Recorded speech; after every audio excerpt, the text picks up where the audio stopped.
Hey guys, it's Derek, and do I have something to show you today?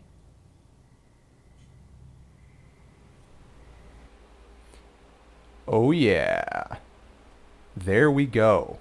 This is my new mob trap, and it took quite a while, as you guys can probably tell by the fact that my toolbar, my hotbar down there is completely different. Um, so yeah, the design took a while. Oh, look at this, and we even got a creeper visitor down here. So it's a pretty basic trap. Everything comes from up there. This is actually a design taken from Etho. Etho actually just finished making a much larger version of this on the Minecraft server. I took this design from him a while ago and think it worked out really well. And what I'm going to do now is do some fast motion, some fast forwarding, and show you guys exactly how I built this. So let's go to the... Feels kind of weird saying let's go to the video when this is a video. Anyway, let's go to the video, and I'll be back after that.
hopefully you guys enjoyed that. There was absolutely no way I was going to make you watch me build this thing because it took forever. I think it took, just of the footage that I recorded, I think there was about half-hour worth of footage, and so this probably took me a good hour at least to build. I built it in creative mode before, and it took took nowhere near as much time. But I really think it came out well. I reproduced it pretty much exactly like I had it on my creative server. It was a lot more difficult to do here, of course, because I wasn't used to not being able to fly when I was doing this. But anyway, unfortunately, did I? Oh man. Okay, this is not right here. You can see all the other sides are too high. I'll fix that. I don't have any. No, I don't have anything. Okay, I'll fix that. OCD people, trust me, I'm just as OCD as you. I need to fix that. That's why I said I reproduced it almost perfectly. Huh. I was about to say that this actually isn't working all that well at the moment, which it's not. There's only a single layer up there, and if you guys watched the video, you probably saw exactly how it's made. Basically up there, there are, let's see, 16 platforms? 16 platforms, 3 by 3 each, with a 2-block high to prevent Endermen from spawning. We don't need those guys wrecking our lives. And each of them have a half slab in the middle of them, which keeps spiders from spawning, because spiders have a tendency to clog up the system, especially considering there is a 1 by 1 opening. In between all the platforms up there are streams of water, and this design was made out perfectly so that the streams would flow exactly 8 blocks. Mobs would get pushed to the center, and they fall down. You go into this little pit here, and you hit the mob. Get the experience, and then you can go to any of the corners and pick up the items they drop. I have no idea how long this episode's going to be, because I just realized my timer didn't start. Anyway, that's it. Currently, as you guys can obviously see, the spawn levels are not exactly that great. I've actually spent the past couple of days now lighting up this area like crazy. Unfortunately, as you guys have seen with all the ravines in this area, the cave systems are just as crazy. So there are a lot of places for mobs to spawn. Basically, this works during the day somewhat. At night, it doesn't work at all. I think I've maybe gotten 2 or 3 spawns at night. So basically what I'm going to have to do is extend it up more. I'm going to have to throw some more levels onto it, and hopefully then we can get some levels. I think Etho put some crazy. I think he ended up having 1,000 spawning spaces, which is insane. He probably went up to the ceiling of the world. I don't know if I'm going to go up quite that high. Maybe I will, but yep, that's it. Mob trap finally is on its way. And there goes a creeper. But yeah, like I said, I've been lighting it up. I've been doing a lot of caving. Oh, I guess I'll show you guys that down there too. I've been doing a lot of caving, and I actually came back just from about a 2-hour caving expedition. And the only reason I came back was because I ran out of food. I saw another mob go down. And the funny thing is that after 2 hours of, I think I went down over there and all the way around and down and up and found other ravines underneath ground and underneath ground. Yeah, that's proper English. Underground. And the funny thing is that I popped out in my branch mine. I don't know how that happened, but I wasn't arguing because, as I said at the time, I was out of food. As you can see here, I've kind of beefed this up because I made this pickaxe. Unbreaking 3. I actually tossed, I put 25 levels into it. Yeah, I think I put 25 levels into this diamond pickaxe. And Unbreaking 3 is good, I guess. For 25 levels. I was down in case for 2 hours, and that's all it took off. So this will be my work pick. So I've been doing some work down here. As you guys can see, I've glassed in this whole area here, as well as all the way over here. I discussed in my last episode, maybe 2 episodes ago, when I was taking on a tour with JD, that I'm going to use this area as my storage area. I'm probably going to end up, as you guys can see, I've started doing some sandstone here. I think I'm going to do 5 high sandstone all the way down. I'm not going to do it all the way up because then it would look weird from the surface. But as I was telling JD, these walls are high enough that mobs won't jump down with the new AI, so I won't have to worry about that. The only thing I'm worried about is skeletons being up there and shooting me, although the area is lit up very well, and I'm probably going to put fences along the edge just to make sure those skeletons can't get to me. So I've gotten to about here, and I have more wool. I was a little worried about this waterfall because this is actually the way that I have down there right now, but I was able to just kind of work around it, and it wasn't a big deal. This, I guess I should explain, this is where I started one of my caving expeditions. I actually had 2. I just told you guys about the last one. The one before that was almost as long. It was basically me trying to light up as much cave area as possible to get something out of that, because when I first made this trap, there was nothing coming out. There was absolutely nothing. So that the little caving expeditions definitely helped out, but I think adding levels to it is going to end up being what we need to do. I've started marking out areas that I want to expand into, and this, I think, is a perfect area. I think I'm going to put my potion brewing room over here. Now, I've considered putting something here. I'm not sure yet, because this wall just kind of screams for something. It's getting to be nighttime outside. And so, potion brewing room there, storage room over there, and still got the melon farm there. One of the things I need to do to maybe get that spawn rate up is, man, light up the sides of this ravine down here. There are always mobs spawning. But anyway, and this is going to be a hallway to my enchanting room. As you guys can see, I had to add some more bookshelves there, and it's getting really unsightly, and I'd like to get it out of the middle of my base. So this is going to be a hallway to the enchanting room. That is going to be a very, very large project. It's probably going to take me, I'm not even going to say probably, it will take me more time than it took me for the mob farm. But I really can't wait till you guys see it. It's another thing that I've built in my creative world, and I can't wait to reproduce here. Although, it's going to take some time. Alright, it's nighttime outside. Let's go ahead and take a sleep. And then we'll take a run over to the town, and you guys can see the work that we've done over there. I didn't even realize how much work I've been doing since the last time we recorded, because it's been about a week since me and JD recorded that 2-part episode. Look at all those mobs still spawning out here. This is one of the things that, one of the side effects of lighting up areas.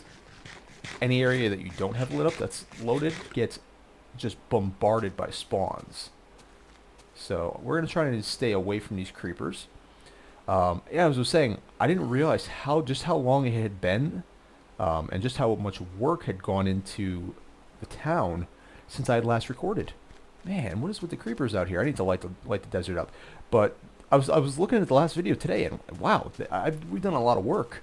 We're continuing on with, or should I say mainly, I'm continuing on with the project to replace the desert. And as you guys can see, it's coming along fairly well. I'm probably going to make myself a diamond shovel pretty soon. You know, people say shovels are the most useless thing. When you're clearing out all this sand, it's needed. So, you guys can probably already see one of the main additions to town. And it looks like JD's also been doing some work on his house. I haven't seen that 3rd level there yet. Before it was just kind of an open thing. Okay, so you guys can see the roads. We've extended them out to here. There's a cow sitting in the middle of town. So these are the plots for the villager houses. They're 11 by 11. I think I discussed that before. Maybe. Maybe I did, maybe I didn't. But yeah, so we decided on 11 by 11. So these are marked out. These are double plots. I've kept that open just to show exactly where the one grass block in between the houses will be. I'm hoping that people will actually build in these sand areas here. That's why I didn't fill it in, because it'd be kind of nice to have one grass block for a yard around the houses. So we've got 3 streets of houses there, and of course the most obvious one, hey guy, the most obvious addition is right here. I'll take you guys around to the front. This is, man, I'm not, swallow, there we go. I just remember the fountain that we did, actually, last episode that I didn't do caving with JD was actually the fountain, which is kind of strange. I don't know if I showed you these or not. We had this little weird outcrop here, and it looked very strange, and I couldn't figure out what to do with it. So what I ended up doing is realizing that we probably need an infinite spring in town here at some point. I made an infinite spring, and then put some leaves around it, and then I did the same thing on this side. So JD's got a nice little ponds outside his place. This is going to be crazy when he's done with it. Is that sun going up or down? Up. Okay, good. So anyway, this is our welcome center. I've yet to put the signs above the door. But yeah, this is our welcome center. This was a well the last time I recorded, I believe. We decided on ripping out the well. We were originally going to keep it, but it just didn't look right. And so we decided to put our welcome center here. Hey, guy. I just closed that door. So here's the guy who welcomes you to the server. He was actually very easy to get back there. When I was building the building, I think I had just put the doors on, and he just walked right on in. And I said, okay, guy, you just volunteered to work here. So he will be tending the store. Here's the 2 welcome chests that we have set up right now. Tools. I actually put some bows in there. And this will be for materials, which I haven't really gotten to quite yet. Yeah, put another torch right there. That looks better. So double doors here as well. And a little seating area here. Usually I'm not the biggest fan of these kind of fake furniture type things, but I guess for a welcome center it would work. I'm also thinking, because there's a lot of wood in here, you almost can't even tell that this is actually dark wood and this is regular wood. So what I'm thinking about doing is putting a carpet in here. So probably make it look a little bit better. I can't remember whether we toured this. No, we didn't tour this in the video, because I don't think it was here yet. I'm getting confused. I gotta start making videos more often so I know exactly what's going on. So if you go upstairs here, we have some beds and chests set up. So you can get on here, set your spawn, wait out the night if you're just in the area, store some stuff. And I was originally going to make this just one full floor, but this seemed like just a great area for a balcony. And it turned out really well. You've got a good view of the fountain there, of JD's place. That is a little seating area that JD made the other day. I came on and to my surprise, there it was. And I think it looks pretty good. It's good for a kind of a town square area, plus with the apartment complex here. I've also done a little sprucing up with that. We had those dirt areas in between. I put those in as hedges. This is probably where he got the idea for that. And these actually look pretty good for as much as they were originally slums. I may go back through and maybe replace the cobble, spruce them up a little bit, make them actual apartments. So that's about what we've got going on in town. I'm trying to think. Oh, get down the stairs. The other reason I actually put that balcony up there was to put one more door, because as we discovered, the amount of villagers depends on the amount of doors you have. So the more doors, the better. This cow is just wandering around town, man. So that's about it, I think, for this episode. I don't have any idea how long this episode is going to end up being, simply because of the sped up time when I'm showing you my the building of the mob trap. I don't know how long that's going to go for, but yeah, I'm not going to let this run too long. If it's a short episode, it's a short episode. I'm thinking about putting some kind of harbor in over here, even though this isn't actually an ocean. I think this is just kind of a lake, but maybe do something down here. Pull that off. Huh. But yes, we're going to continue working on the town, start putting buildings up, and hopefully get some more villagers. And then I'm going to start doing some more work on not only the mob trap, putting some more layers on it, so maybe next time I record, we'll have some more layers on it.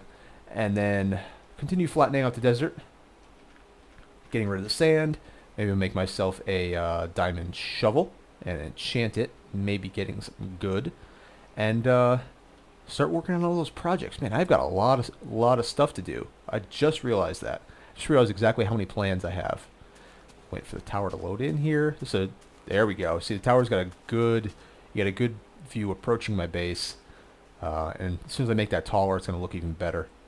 But thank you guys, as always, for watching. Hope you've enjoyed the video. Leave a like if you did. Subscribe if you haven't already. Whoa, Enderman. And I guess I'll see you guys next episode.